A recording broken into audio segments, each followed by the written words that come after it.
Good morning, everyone, and welcome to another lesson in the Weekly Torah Portion. Today we're going to study the portion of Emor, and we are using the book selections of Likutei from Likutei Sichos, Volume 3, the book of Leviticus. This week's portion is Emor. Anybody knows what the word Emor means? Say or speak. Vayomer Elokim yehi or, Vayomer Elokim tadshei haaretz. God had 10 utterances when he created the universe. How do we call those utterances? Vayomer, God spoke. Every week we read a section in the Torah and the section has a name.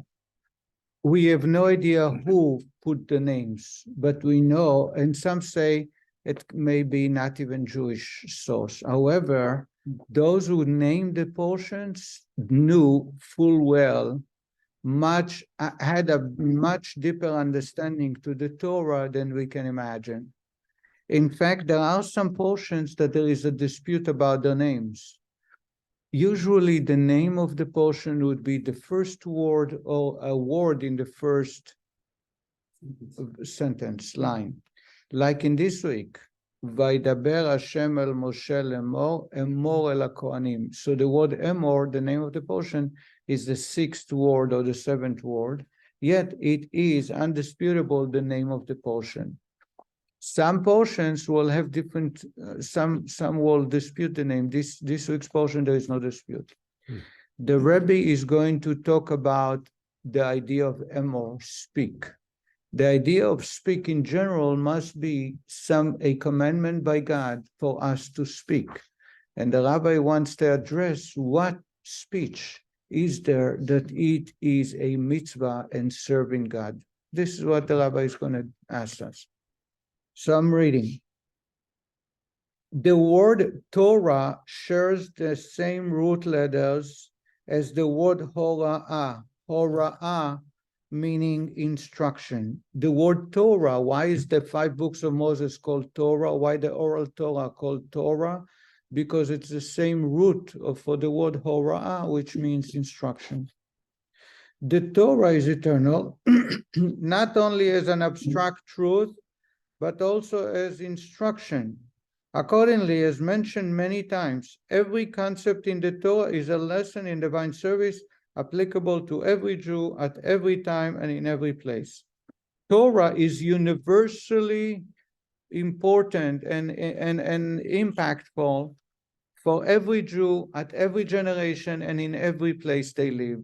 There is no exclusion. This principle is also applies regarding the names of the Torah readings that were established according to Jewish custom.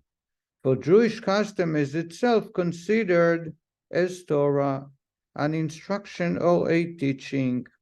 Thus, the names of the Torah readings customarily used by the Jewish people contained instruction for every Jew. So if you look at the translated Bible, the King James, there is no portion names.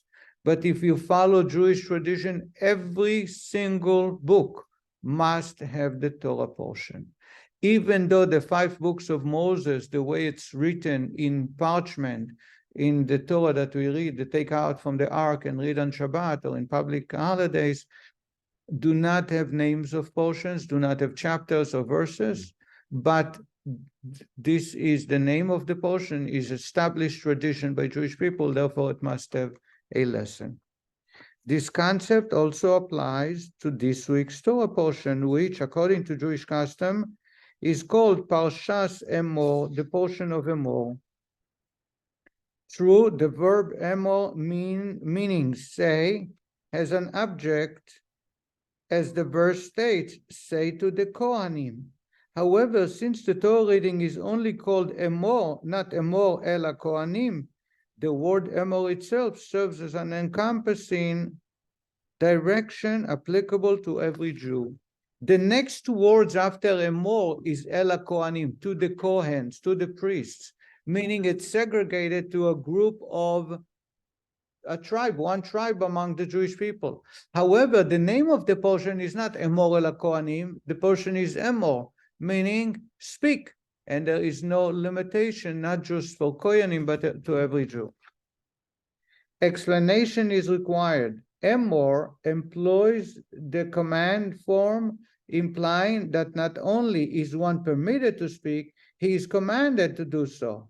Moreover, no limitation is set regarding how much one should speak, indicating that this is referring to desirable speech, which we are commanded to articulate. So the Rabbi says the word emor is not limited to a specific way or something or place, and there is no limitation. It doesn't say speak only by day or only at night. It doesn't say speak to your wife, to your husband, to your children, to your friends, to your partners. It said speak. So that a command that demands of us action regardless of where we are and what we are engaging. This calls for clarification. What type of speech is referred to here? It cannot be said that this is a directive to speak words of Torah, for regarding such speech, there is an explicit command in the Torah, you shall speak of them by day and at night. It cannot be about speaking in words of Torah, says the Rebbe, because we have a separate commandment. We say it every day in the Shema, Veshinantam levanecha v'dibarta bam, speak in them, and b'shivtecha beveitecha, when you sit in the house, ובלכתך בדרך, when you're on the road, ובשוכבך, when you go to bed, ובקומך, when you rise, when you get up. So studying Torah or speaking the words of Torah is not included in this command. It is also necessary to shed light on the difference and the categorization of desirable and beneficial speech, and the apparent contradiction between the unconditional command emor, say, and the direction and the directives of our sages that are also given accordingly. That are also given unconditionally. Say little, and I've not found anything better for the body than silence. There are two statements in the Mishnah of ethics of our fathers. One which says, say little and do a lot, meaning speaking is not necessarily a blessing. You have to measure your speech. In addition, Rabbi Shimon, the son of Rabban Gamliel, said, I had not found anything more beneficial to the human body, physical body, than little speech. He says every time you speak, you harm yourself. Speak little, and you will benefit your body in ways that nothing is similar. There's also I don't know what Father God from me said, but you were given a certain amount of speech for a lifetime. Correct. The less you speak, the more you can live. Right. The more, well, yeah. Huh? And you're still around. Yeah. I guess not.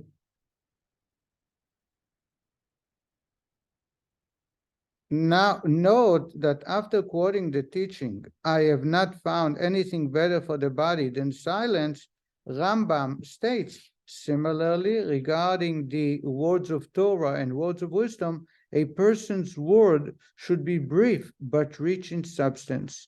Rambam, Maimonides, in his commentary to the Mishnah, he says that when Rabbi Shimon ben Gamliel says, I have not found anything more beneficial to the body than little speech, it does not apply only to mundane, worldly words and conversations, but also to the words of Torah.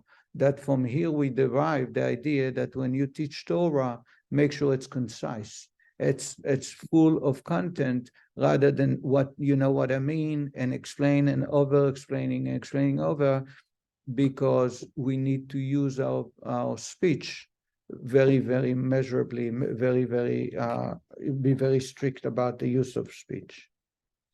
True, one should speak words of Torah copiously, as Rambam writes at length in his commentary to the Mishnah. Regarding the teaching I have not found, describing the categories into which speech is divided according to the mandates of Torah, we're going to skip 2 paragraphs. The Rabbi is saying that the reason Rambam is telling us to be very measured in the way the words of Torah we speak is not because speaking in words of Torah is not right, but rather because that's the only way to teach properly. If you overwhelm the students with many, many words and sentences, they get lost, they lose the idea. But if you speak clearly and precisely and use less words to express the idea, you are able to get the message across. And that's why, however, speaking in words of Torah is an obligation to do continuously by day and night. However, it does not address our question, what does Emor refer to? Speak without limitation by day and night cannot be about studying of Torah, because that we already know from other commandments. The subject,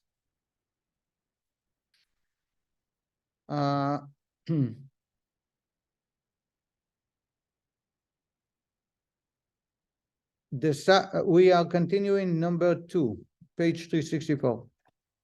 The subjects mentioned in the written law are elaborated upon and spelled out more clearly in the oral law. With regards to the matter at hand, at the beginning of our Torah reading, the Medrash comments on the phrase "say to the kohanim" as follows. The words are "emor el kohanim," say to the kohanim. Here is what the Medrash tells us, and I'll explain it.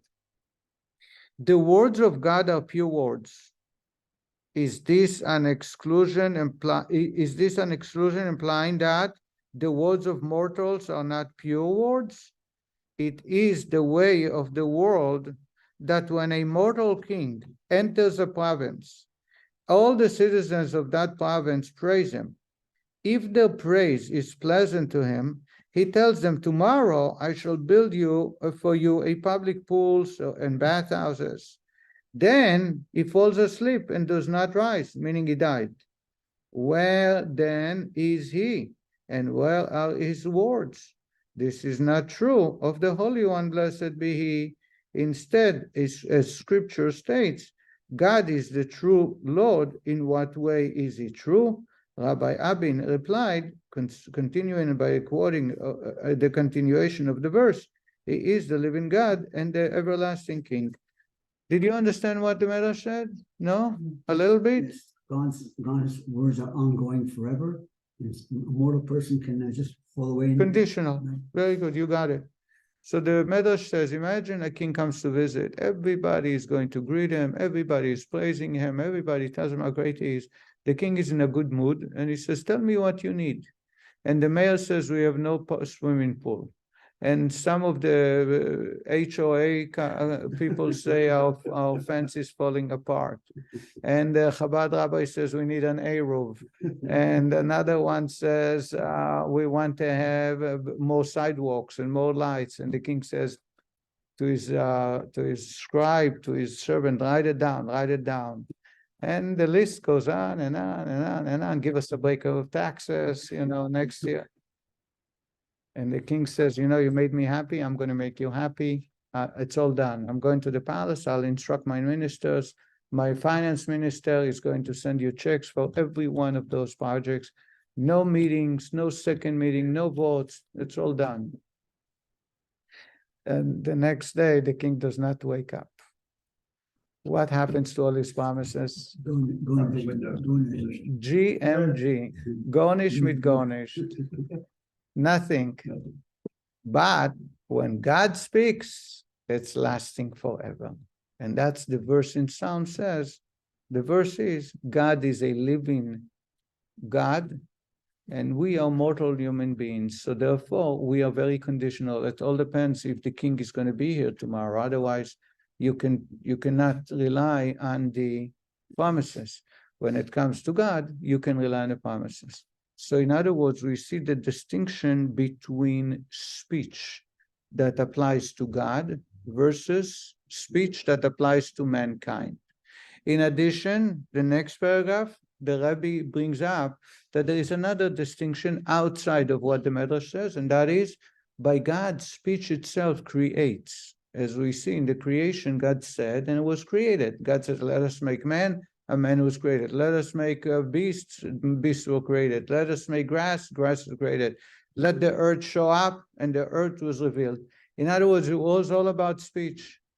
God said in the Torah, and we say it in Ashrei, a prayer we recite at least twice a day. We actually recite 3 times a day, twice in the morning and 1 in the afternoon. Retzon Yereiav Ya'aseh, the will of his followers, righteous men, he will fulfill. And therefore, God grants righteous men the ability to say, and that saying itself will be as action. That's why we in Jewish tradition go to a righteous man to ask for a blessing. What's the reason we ask for a blessing? Because if a righteous man says, God bless you to find a shidduch, God bless you to find work, God bless you to get better, God bless the operation will be successful.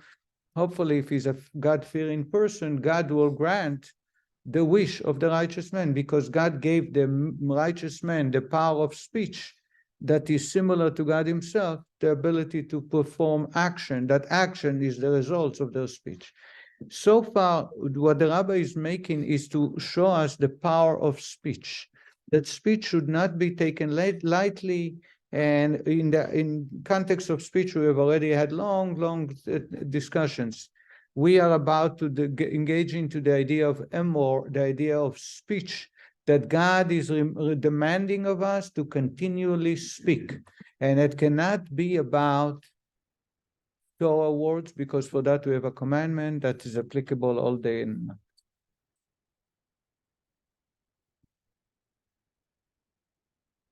I'm reading the last paragraph on page 365.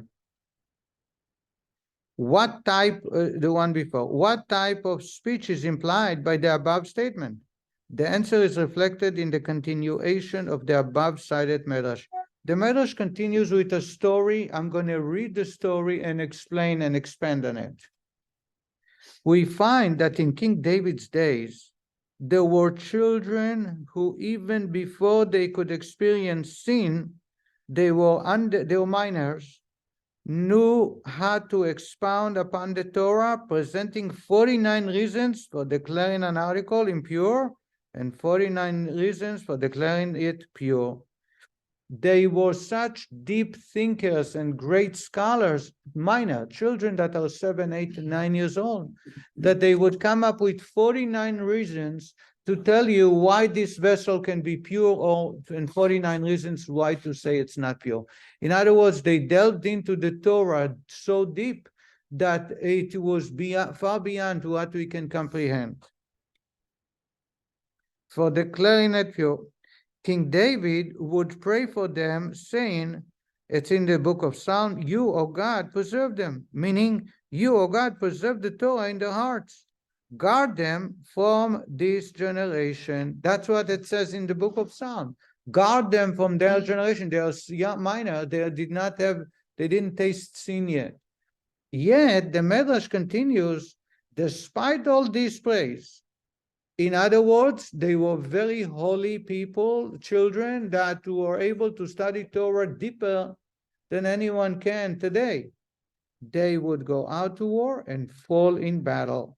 If you look at the time in the Bible, the Medrash, I think, or the Bible tells the story that King David went into war with 220 men, and then the next time it says that he goes out to war with 100,000 men. There was 120,000 young soldiers that died, and these are the children. Those are the children. Those are soldiers that used to be children who knew 49 reasons to say something is pure, 49 reasons to say something is not pure.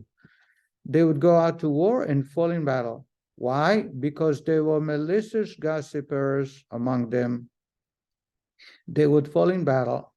The Medrash proceeds to elaborate upon the seriousness of the fault of Lashon Hara, negative speech, malicious gossip, and concludes, why is malicious gossip called the third? Because it kills 3 people. The one who speaks it, the one who listens to it, and the one about whom it is spoken. Anybody heard that Lashon Hara, bad gossip, kills 3 people?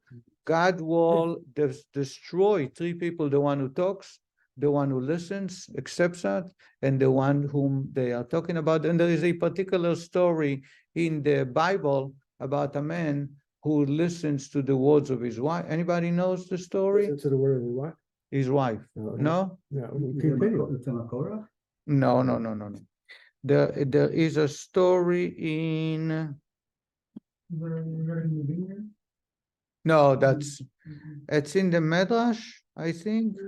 The story is that there was a man who had his father living with him, and the wife, the daughter-in-law, always spoke Lashon Hara. She used to gossip. And the father refused to hear the gossip. And he tried convincing her all the time. Every time she opens her mouth, he would say to her, please don't say that because I don't want to hear that. She decided one day to get rid of him so that he does not bother her on the phone when she's on the phone and social media. So how does she kill him? She goes to her husband and says, he's trying to commit a sin with me. And the reason he don't want me speaking Lashon Hara to reveal is because he don't want you to know what he is trying to do with me.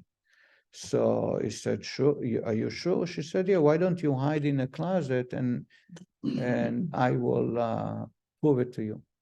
So he was hiding in a closet. The father came into the house and she started speaking Yenting, whatever. And he says, so please don't say it. Please don't speak. And she shouted, you see, he wants me to keep my mouth shut. He don't want me to talk about what he's doing to me. He wants to do. The son got out of the closet with a knife and killed the father. Later on, he discovered that it was his wife who did it. She blamed, so he killed her. And then the court decided that he killed his wife, so they killed him too. So this is a Talmudic story from the Bible, I think. I don't remember, but so you have, this is where it comes to the idea of three: the speaker, the listener, and the one from whom. The father is the one they were talking about. The speaker is the wife, and the listener is the husband. It always occurred to me that the third person should really be innocent. He's being talked about, but unless God finds fault with him. Very good point. So Tzvi Ben Shalom Shachna is asking a good question. What is his fault?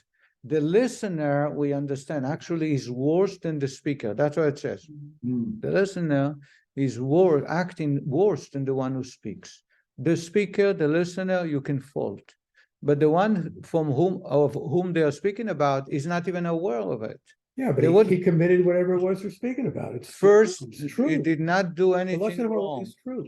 It's the truth, but it's not a sin. Doesn't have to be true. If you speak Lashon Hara and make it up, it's still Lashon Hara. No. It has to be the truth. No, it's not. It has to be the truth. But even if it's the truth, there is no place that we are told that someone who committed a sin, the type of sin the person committed, he should die. Oh, okay. Here we're talking about them deserving to die.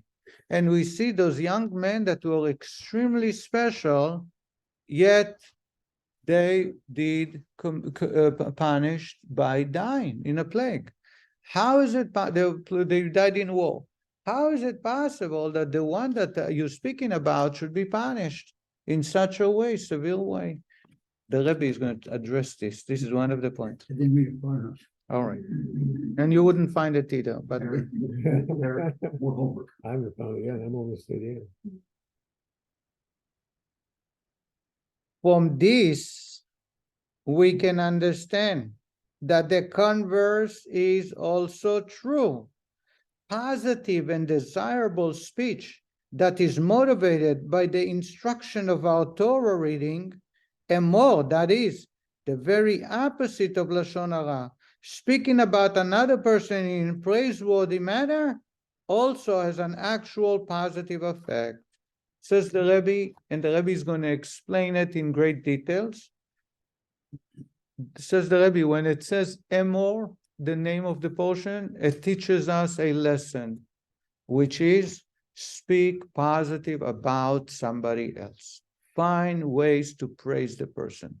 Find out what qualities do they have. Why? Because the Medrash begins that from here we learn about gossiping, that it can kill 3 people. It's worse than any other sin, many other sins, or all other sins. And King David's great, very righteous children, well, David prayed for God to guard them, yet they were dying in war because of negative speech. Now we can understand, because the matter But their mind, what are they doing in war? they No, grew. afterwards. It was a couple of years later. They're what? Afterwards. Couple of years later. Okay, got it. Then we learn from here the power of speech, that when you speak positive about somebody, you serve God. And as the Rebbe will say, it brings a blessing to the universe. I think I read somewhere that it's also possible to be patronizing and overpraise people and it becomes insincere. Not here. I am not sure if it's correct. Maybe on sometimes. I grew up hearing, you have nothing good to say about someone, don't say anything. Right? Very good. I say that. But he's talking about using the power of speech to praise and speak positive. In other words, not just refrain from speaking negatively, but also speak praise. Now we're going to talk about, as the rabbi is going to get into, and I'm going to show you the introduction. The rabbi is going to tell us that it is applicable when someone sees someone else doing something not proper. And there is a distinction between a layman versus a scholar, where the scholars, and that's what the Torah is going to remind us, a person should always find a positive to praise that person. And that's the best way to cause the person to stay away from negativity. And this is the essence of Hasidic teaching. The Hasidic idea is that you chase darkness not with sticks, but with light. So when the Torah tells us Emor, a command to speak, it's not just to speak positive about somebody for the great achievements. Oh, this guy is very kind. This guy is always come early to the class. This guy is always smiling at people and always, extend himself to help. But even when the person acted inappropriately and did something wrong, we're not talking about speaking gossiping and spreading it, but finding positivity to speak about the person. Why? It will address the question you asked. Because when you bring to the fore positive, it will dispel the negativity. Now we can understand why it kills the third person, because as long as it's within that person, it has no negative effect on the universe. But what happens when someone saw somebody behave negatively and spoke about it? He brought it out in speech into the universe. Now it will have a very negative impact on the person. All the way until, yes. Okay. Because speech, that's another dimension of the power of speech. That's why the portion is called Emor, because the power of speech is so far that if I speak negatively about somebody, it will cause them to be affected in an adverse way more than if no one was speaking about it. He did not do anything new. He already done his action, but bringing it to the world through speech is very powerful in a negative way. Now we can understand in a positive. When someone does something negatively, instead of focusing on the negativity, find ways to praise the person. When you find ways to praise the person, what you do is you bring more positive to surround that person, and that hopefully will encapsulate them in a positive way that will cause them to stop doing what he's doing and do positive. Huh?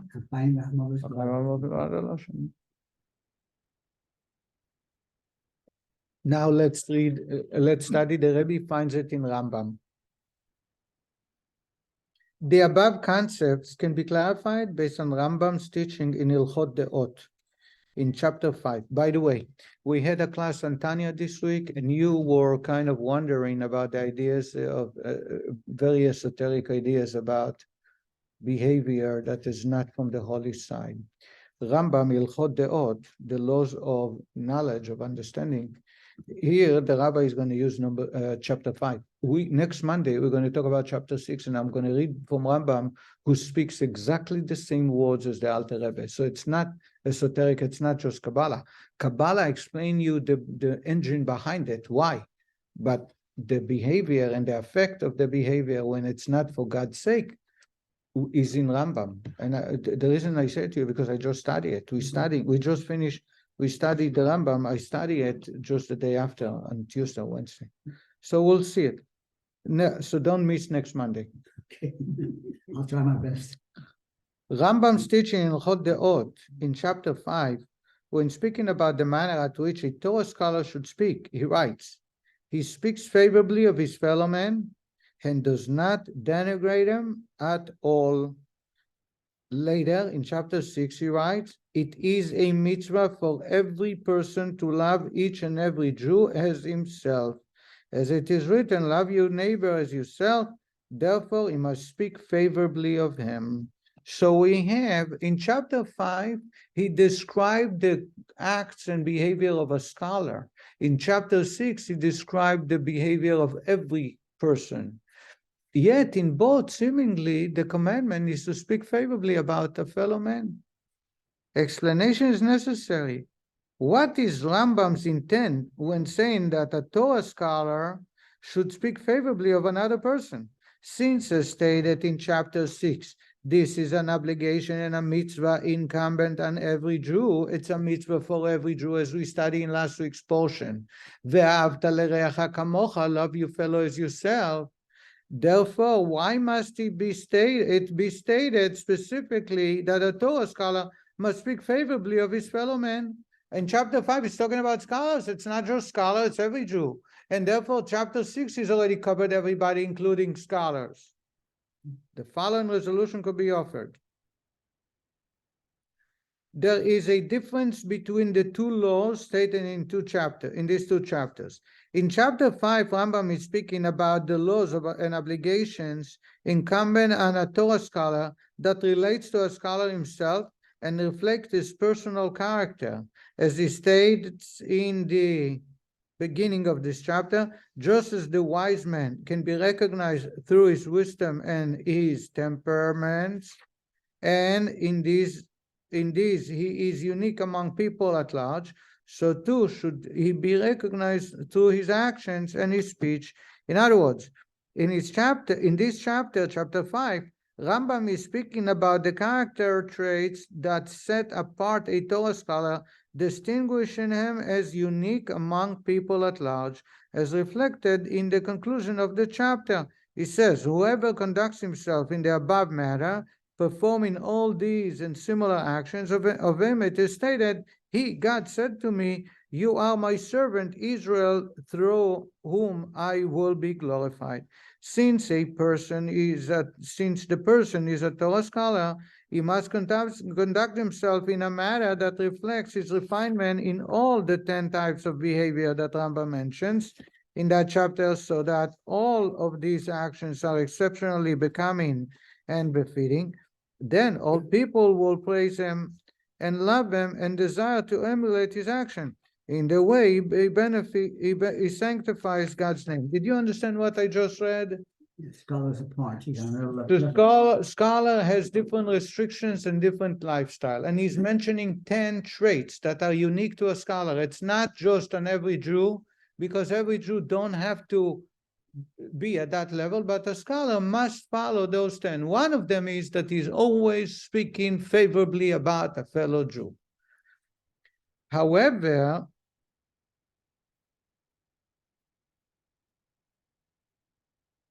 a fellow Jew is not always the case. I'm reading on the last paragraph on page 368. On this basis, a distinction can be made between the Jew mentioned in between the law mentioned in chapter 5 and the law mentioned in chapter 6. Chapter 6 speaks about the obligation of every person to speak favorably of his fellow Jew because of the mitzvah, love your neighbor as yourself. Thus, the emphasis is on the benefit the other Jew will derive from the word spoken. The enhancement of the other person's honor, just as he shows concern for the other Jew's money as an expression of his concern for the other's welfare, he speaks favorably about him because of the benefit that person will derive. By contrast, in chapter 5, with regards to obligation of a Torah scholar to speak favorably about another person, the focus is not on the benefit to the other person, but rather on how speaking in this manner is an expression of a Torah scholar's own divine service and inner virtue.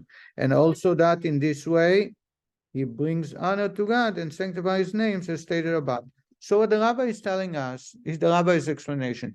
In chapter 6, the focus is the fellow person. When I speak kind about that person, what I do is I praise that person and bring him to a higher level because everybody hears about his greatness and everybody learns from him and inspired by him, etc. Chapter 5 is focused on the person, the speaker themselves. A scholar must conduct himself in a certain way that is testimony to his stature. And therefore, he must always speak favorably about a fellow man, not to benefit the fellow human, but to benefit himself, to show an example of a God's servant. Now, the rabbi is telling us that this is not enough, and we will go that the Rebbe is going to give us a different distinction. Page 370.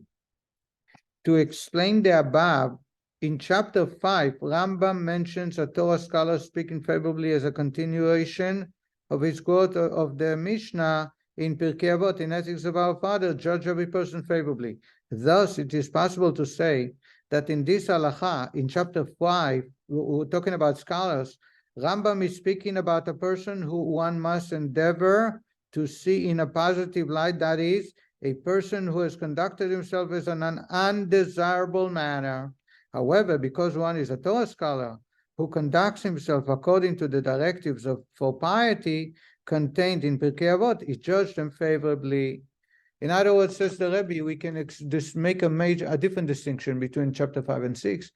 In chapter 5, talking about scholar, it talks about someone who did not behave properly, but the scholar will always find something positive to speak about because he wants to purify himself. And it will cause the other person, the recipient, also to benefit from speaking positive about them. That is not what the discussion in chapter 6. In chapter 6 is talking about, you see someone doing something good, praise him, speak positive. It's not talking about seeing someone not behaving properly. In this context, the obligation to judge his fellow men favorably, Rambam adds a new insight, that a Torah scholar speaks favorably of his fellow men and does not denigrate him at all. At the very time he sees undesirable conduct, he still speaks favorably, and indeed does so to such an extent that the other person's undesirable conduct is affected entirely. And that applies to a scholar because a scholar has an impact on every fellow Jew. Says the Rebbe. The Rebbe is asking, why is it, the next question the Rebbe is asking, why is it applicable only to a scholar, not to a fellow Jew? And the Rebbe explains that the scholar, because he's close to God, when he speaks positive, he's able to cancel the spiritual negativity of a fellow human being. And therefore, by speaking positively, he assists a man in correcting his behavior and spiritually purifying the man, connecting him back to God. And But the regular person that says should admonish the other person for his sin and transgression in a way that follows the guidelines of the Torah. right, If it's following the guidelines of the Torah, you're going to speak favorably about the person, right? a fellow man, not a scholar, Yeah. should admonish him, should rebuke him. Okay. Privately Not- or publicly? Depends. Privately, of course, without shaming, no doubt. Okay. Page 372. This can be explained based on the well-known interpretations of a statement of our sages, the source of the Medrash quoted at the end of section 2. Regarding Lashon Hara, gossiping, adverse speech concerning a third party that kills three, it kills the one who speaks it, the one who listens to it, and the one about whom it is spoken. It is easily understood why Lashon Hara, negative speech, leads to negative consequences for the person who spoke it and the one who listens to it. They both took part in the transgression. a transgression so severe that our sages compare it to the worship of false deities, idol worshiping, forbidden intimate relationship, and murder combined together. The Talmud tells us there are three cardinal sins: idol worshiping, adultery, and murder. And Lashon Hara is worse than all three combined. However, why is the person about whom Lashon Hara is spoken held accountable? He did not take part in the transgression. Why then should he also suffer? Right, Harry? Is that your question? The one you speak about, he didn't do anything wrong. Why is he part to this type of behavior? To answer, the characteristic of speech is that it reveals that which was previously concealed in thought. Similarly, speaking about another person's undesirable qualities and bringing them into the open through speech can cause harm to the other person. Had those negative qualities not been mentioned, it is possible that they would have remained concealed and would not have caused the undesirable consequences. So therefore, we understand why the third person is going to get killed, is participating in this act, which is worse than all three cardinal sins. Because as long as he behaved not nicely, not properly, but it's within his realm, within thought or within action, it will not go out to the universe. But speech will reveal it out here and therefore bring, so to say, negativity to that person as well. Now we can understand why a scholar will use his speech in a positive way to bring positivity to the person that sins, and by doing so, he will elevate him to recognize his fault and to recognize that he needs to correct himself. There is a general principle. A positive attribute is far greater impact than an attribute that leads to retribution. If speaking about another person's negative qualities bring about an undesirable effect for him, how much more so is the converse true? Speaking about the other person's goodness and virtues certainly has a positive effect on the person being praised. It will reinforce and help him in his divine service. Such talk will bring into revelation and actual expression the good and the virtues of the person. So we're going to stop. Let's conclude. We're already past the time. This is the lesson from the name. I am on the bottom of page 375. This is the lesson from the name of the Torah reading Emor. Say, one must continually and profusely speak favorably of one's fellow, that is, of every Jew, even regarding those matters that require adjusting one's perspective to judge them in a favorable light. Such speech itself brings about an effect within the person who is spoken of. Previously, it was explained that God's speech leads to actual change.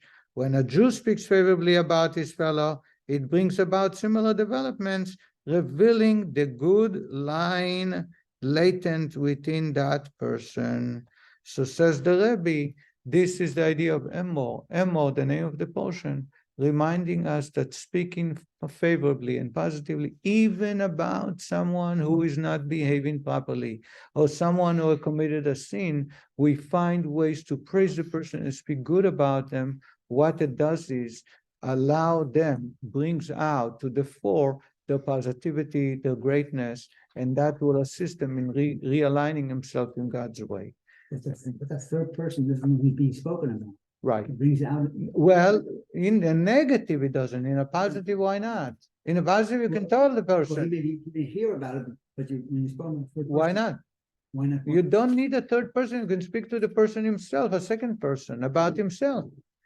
Lashon Hara can happen only when the person whom you speak about is not around. Right. Positive speech, Lashon Tov, There, he's right in the person in front of you. You praise him. You tell him how great he is. And this is the essence of Hasidic teaching, to elevate the person, to tell him how great he is, and therefore it doesn't befit him to misbehave and not to be on time and not to tell the truth, etc. Instead of addressing the negativity and ask him to stop, you tell him how great the person, so he by himself changes and conducts himself according to his way, to the praise that he receives. You're supposed to praise us all the time, right? I am supposed to praise everybody all the time.